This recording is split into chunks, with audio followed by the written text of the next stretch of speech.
Welcome to Profit Boss Radio, where successful women have paved the road to their own financial freedom. Each week, your host, Hillary Hendershot, financial coach, money mindset expert, and experienced wealth manager, will help you discover the keys to the wealth and peace of mind you want and deserve in her no-nonsense and authentic style. Starting right now. Welcome to Profit Boss Radio, episode 52.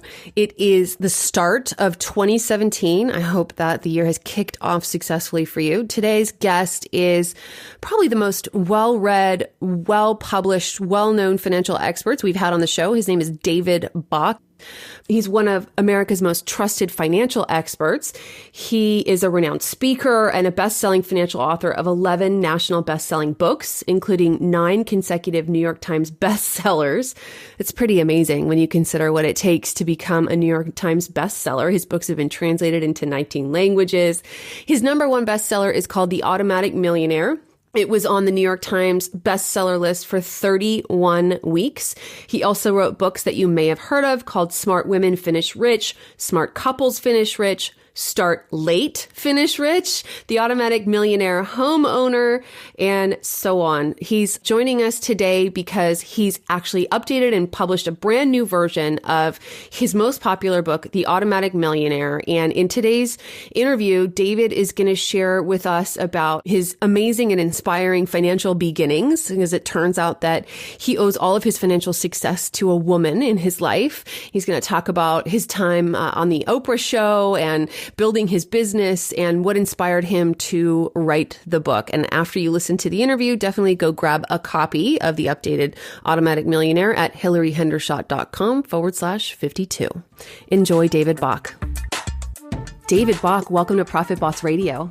Well, thank you. It's so great to be with you. Yeah, I'm excited. So, David, you really have built an empire, but if it's okay, I'll just step back a little bit and ask you if you would be so kind as to maybe tell us about your beginnings. What was money like as you were growing up? And what are some of the pivot points that led to the empire that we see today?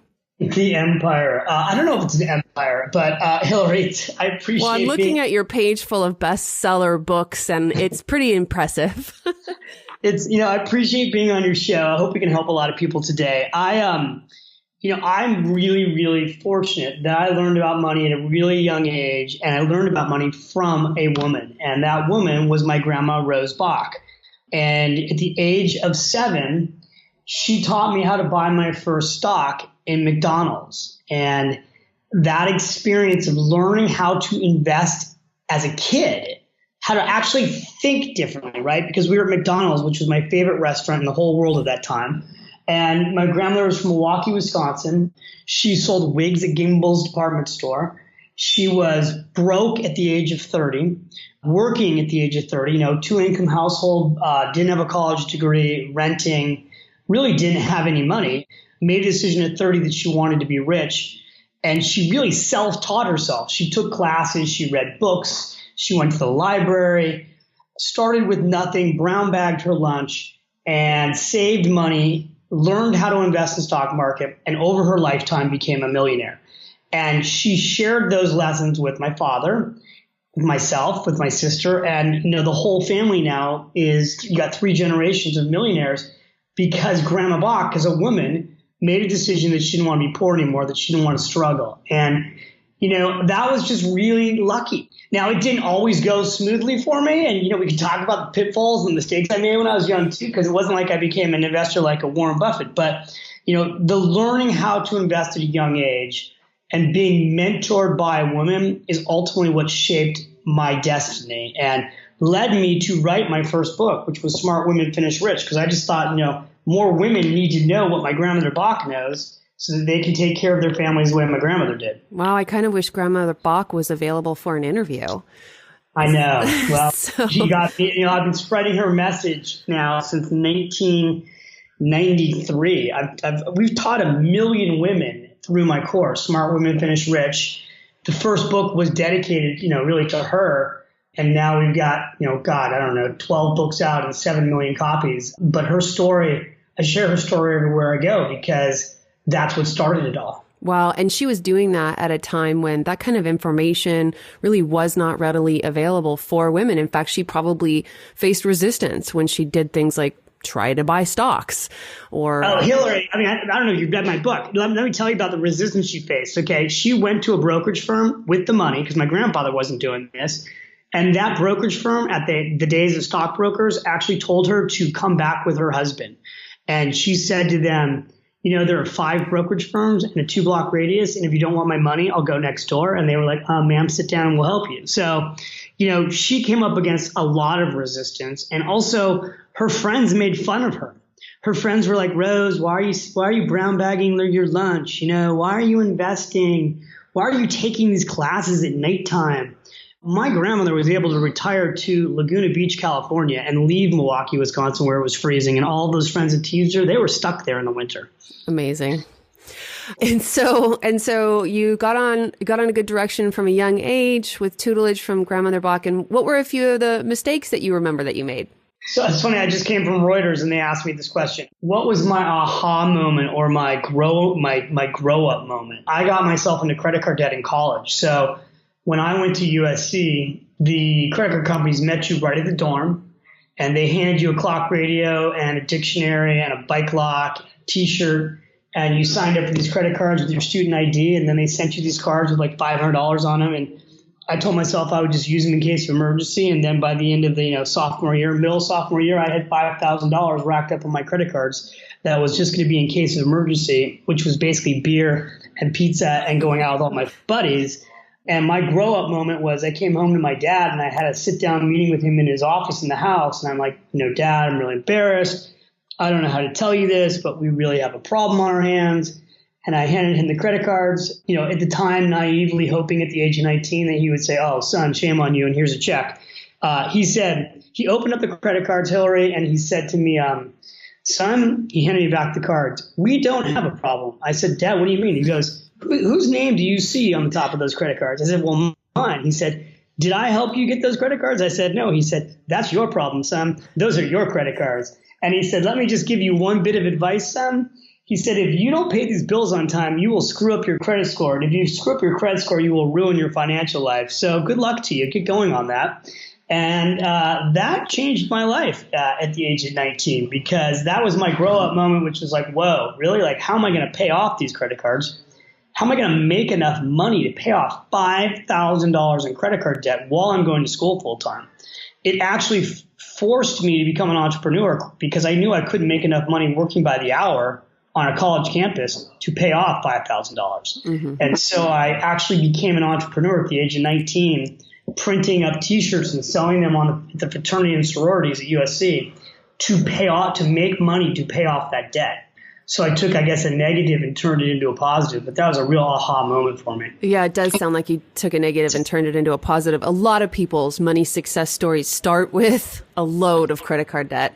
And then after that, you became a financial advisor. You were with Merrill Lynch and had a really successful practice, right?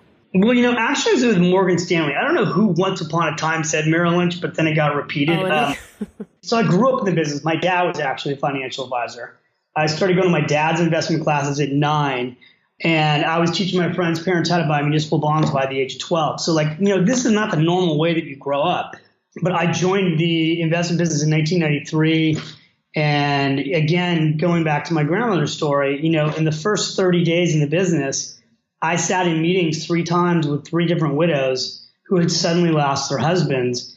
And in these awful meetings where we were consoling these widows, I was having to teach them, both would they have enough money to be okay? That was the good news, was that they would be okay. But, showing them how that they would be okay. And in one case, teaching one of these clients how to write checks because she'd never written a check. The husband handled the money, to teaching them how to read their brokerage statements.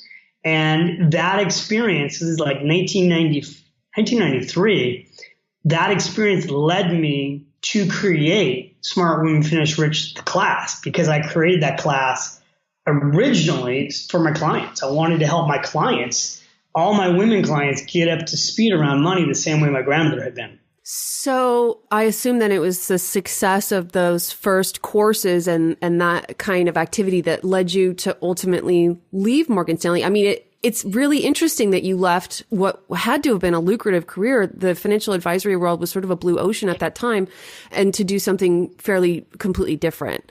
So I'm just wondering what led to that change. Yeah, well, I worked really, really hard and got to the point where I had 7-figure recidualized income. You're in the financial advisory business. You know how hard that is to get to. Yeah.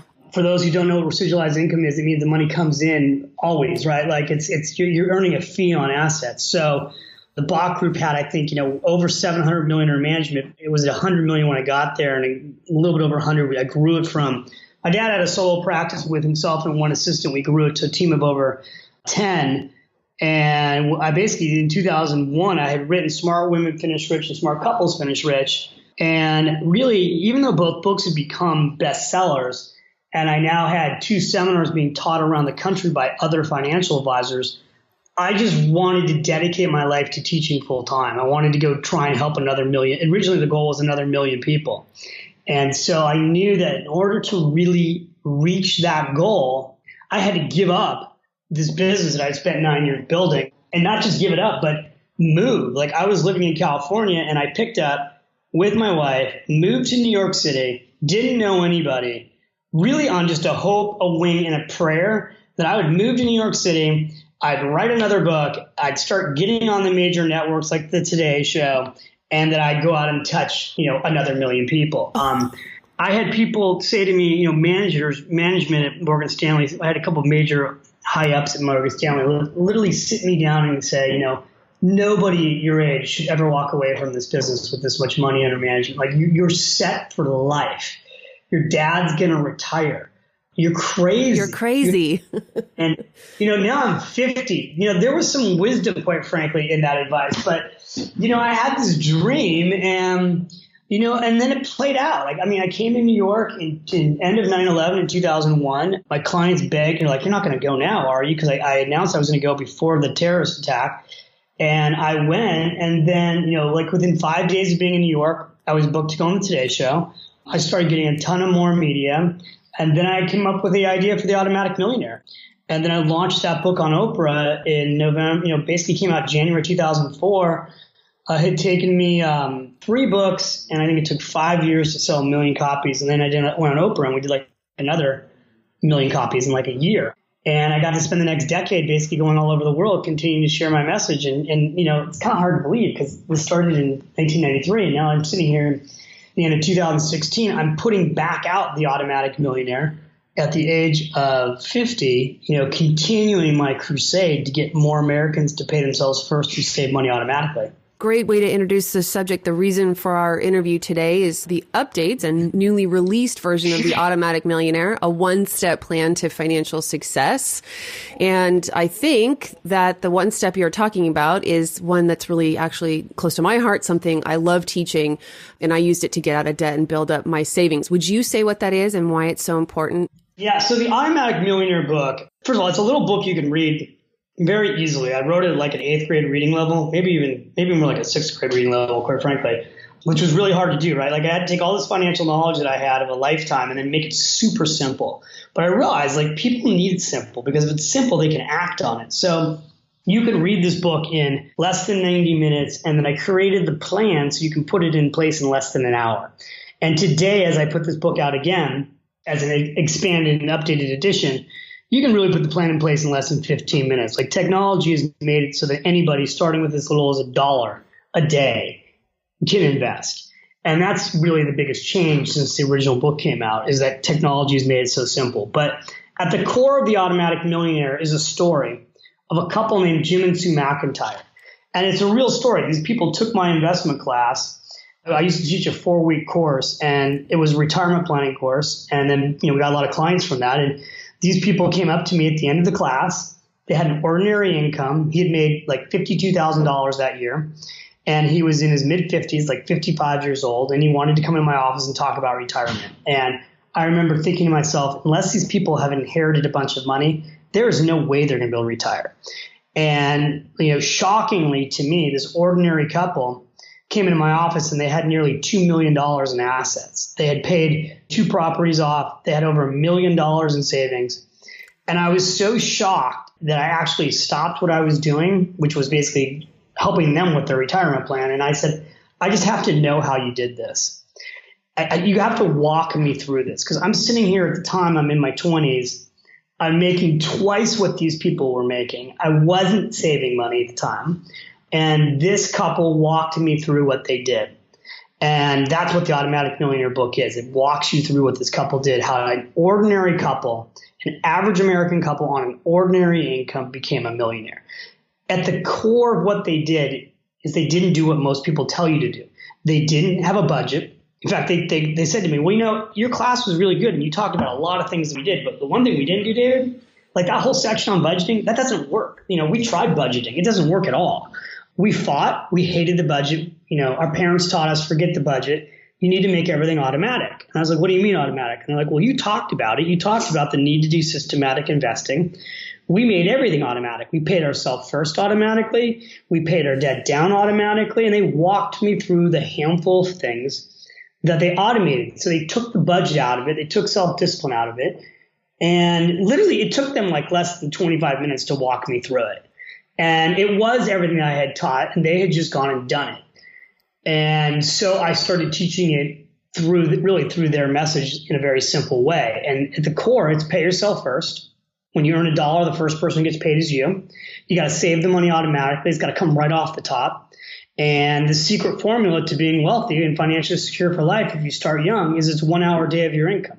So whatever you earn from the hour of, the first hour a day of your income, that gets swept automatically right off the top and put away in a retirement account. And I have all these different things I teach in the book, and I show you the compound interest charts. And the amazing thing is when you're young, you see these compound interest charts and they don't really look believable, right? Like you see, like if a person's young and they put $5 a day away, by the time they're 16, I call it the latte factor, you could have $1 million. And it just doesn't look real. Right, and it doesn't feel real when we're in a sideways market or a down market. It feels like that this can't be compounding, can't be heading the way David says it is. I remember even like kind of thinking like, I wonder if this will really work out like for me. Like I'm going to do all this stuff because I don't want to be the guy that, goes on TV shows and writes about this stuff and doesn't do it. Like I hate people who don't walk their talk, which is so typical, especially in the financial services industry. I have never met more poor people than the financial services industry. You have people making $3, $4, $5, $6, $7, $8, $900,000, $1 million, and they have no money. Right. They constantly live beyond their means. You'd be shocked by how many financial advisors have been bankrupt. I didn't want to be one of those people. I sit here today at 50. Aside from how large, I have a nice size net worth, I have almost $2 million in my retirement account. And it's because all I did was exactly what's in the Automatic Millionaire book. I paid myself first. In my early 20s, it didn't seem like it would go that quickly. People tell you when they're older, the time is going to fly. And it does. It flies. I mean, I remember hearing, and I repeated this statement, that at 20, you don't even think about money. At 30, you start to hear about it. At 40, you worry about it. And at 50, you hyperventilate. And, at 60, you give up hope. Well, now there's a lot of 60-year-olds I tell, don't give up hope because you're going to live to be 100. So you still got 4 decades ahead of you. But I think if I could convey a message to people, it's that the next decade is going to fly by for you. People think they're going to get rich in days. They're not. And you're not going to get rich in 12 months either. But in a decade, you can change your entire financial life. And in 2 decades, you can be living that you can't even imagine what can happen to your life successfully in 2 decades. And the time's going to go by before you know it. And the best time to take care of your life financially is right now. I tell people, you want to have a retirement? It's super simple. You have to buy it today. You buy it today with the dollars you earn, so in the future you can have a retirement. Yeah. So you can hear I'm on my mantle right now. For those of you listening, I couldn't agree with David's message more about automation. I've talked with you before many times about this on this show. David, one of the biggest protests I get to the idea of automation is a couple things. One on the expense side and one on the income side is for bills that are actually a different amount every month, like utility bills. It's tough to automate those.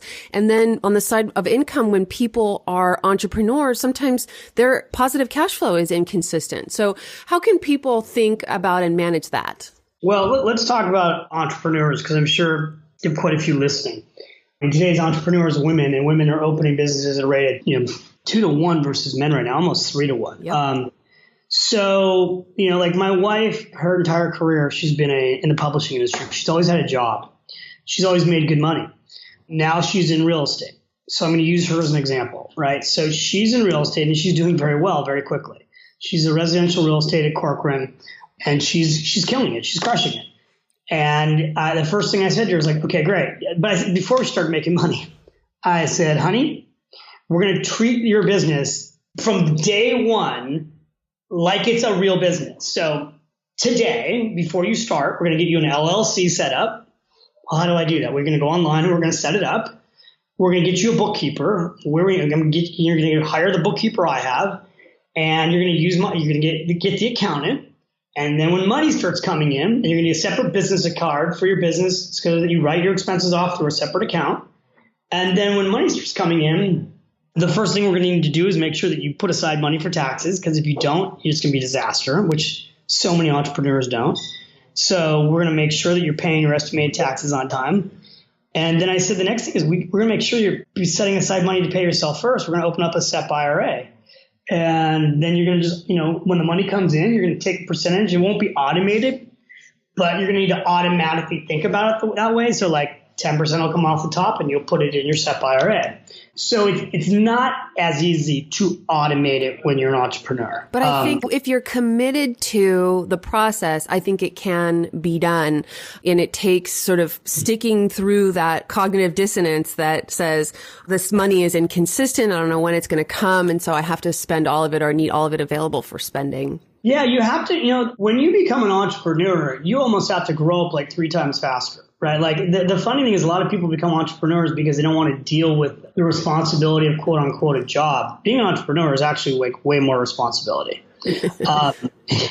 So, quit the 9 to 5 and join the 5 to 5 or the 12 to 12. Yeah. I mean, it's really kind of comical. And so I think, as an entrepreneur, you really need to be on top of the finances, because so many entrepreneurs are not, and they're working super hard and then they have no money to show for it.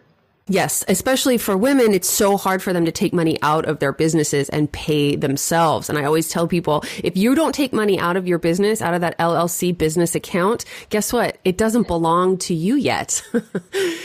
And I think there really is a lot of resistance out there to the idea of being rich. And I hear women say things like, oh, I don't need to be a millionaire. Can you talk a little bit about how much money it actually takes for people to achieve financial freedom?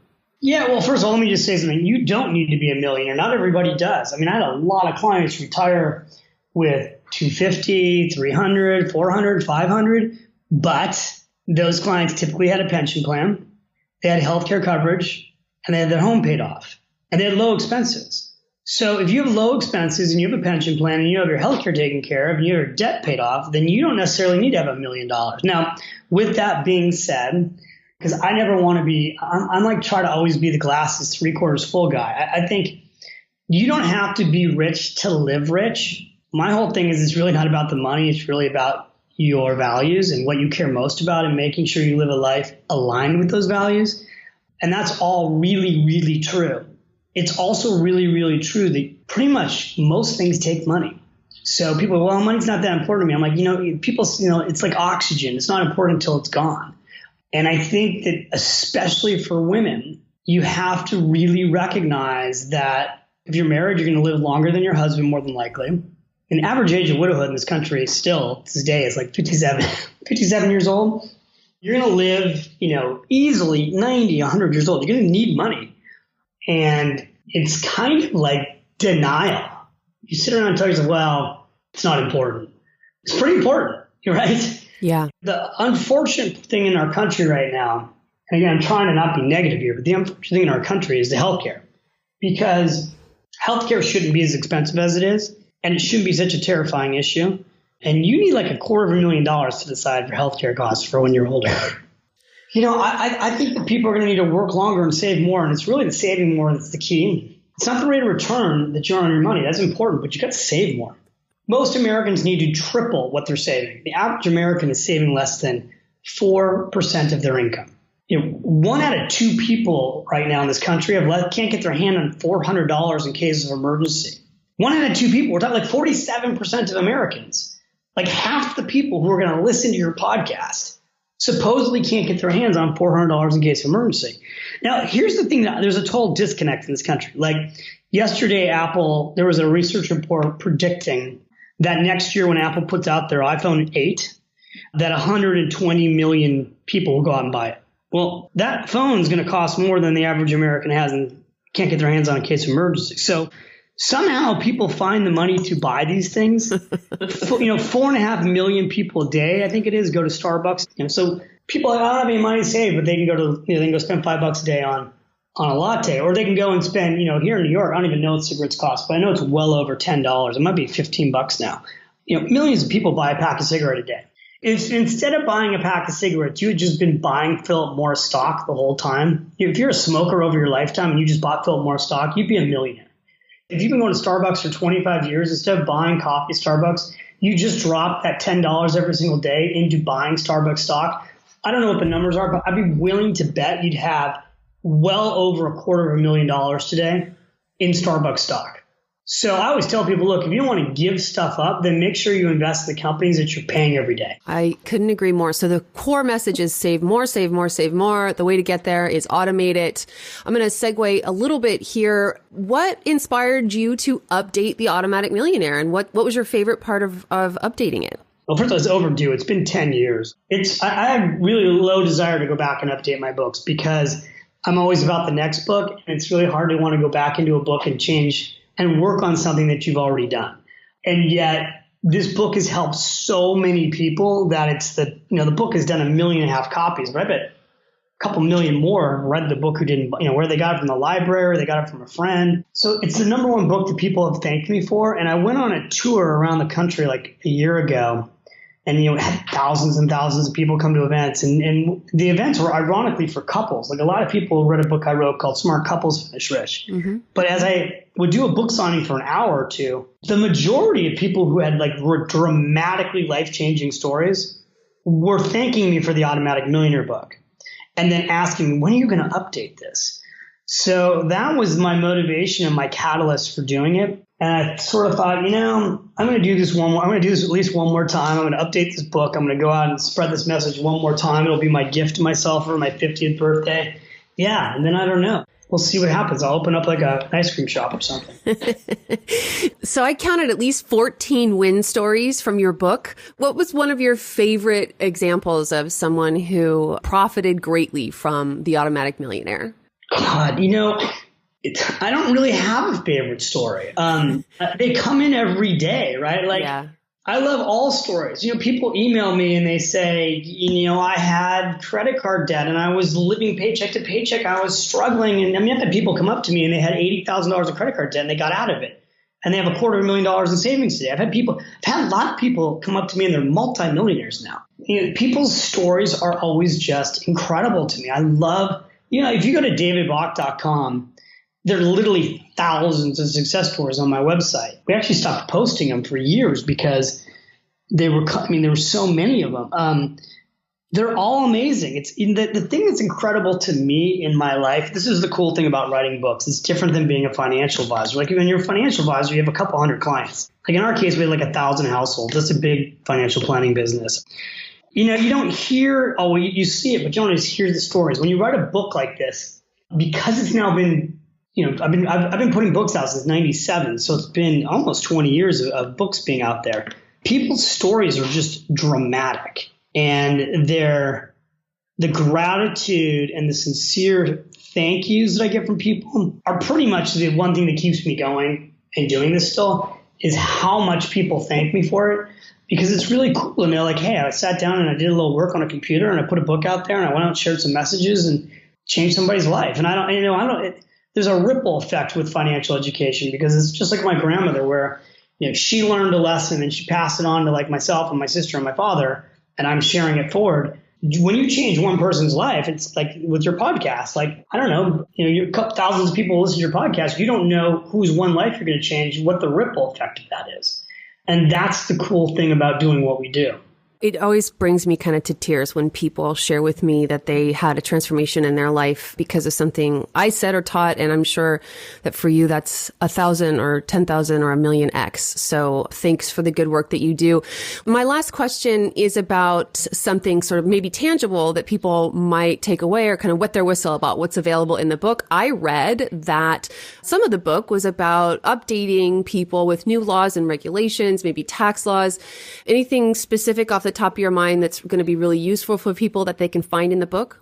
Yeah, well, the biggest thing that's real, so all the tax laws have changed, right? So that's all updated.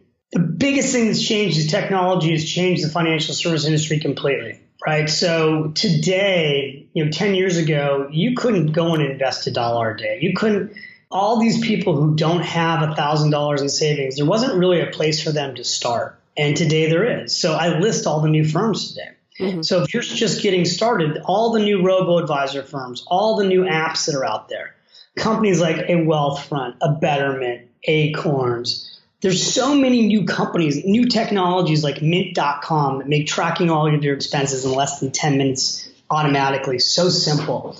And a lot of these technologies are free. So, technology is transforming how we save, invest, and manage money. And it's never been easier for the average person to get started. So that's a big part of what's new in this book. And I think that that's what so many, I'm really hoping to reach a lot of millennials with this book, because the opportunity for 20 and 30 somethings to get on the right track early is really what I want to push out, at least this time around, to reach the next generation. Well, we got a lot of those listening to the show. David, it sounds like Automatic Millionaire is a real resource, both an inspiration and kind of a strategy game book. So we're going to have everyone who's listening today go pick up a copy. You can find a link to purchase the book on Amazon at hillaryhendershot.com/52. David, it's been a complete honor to have you on the show. Thanks for being here. Hillary, thank you so much. It's been my pleasure. Continued success to you, and thanks to all your listeners for tuning in. Profit Boss, thanks for making it to the end of another episode of PBR. I have been doing a lot of thinking about you. I'm thinking about how hard it can be to change old habits. I mean, sometimes I think how nice it would be if things worked like they did for Keanu Reeves in those Matrix movies.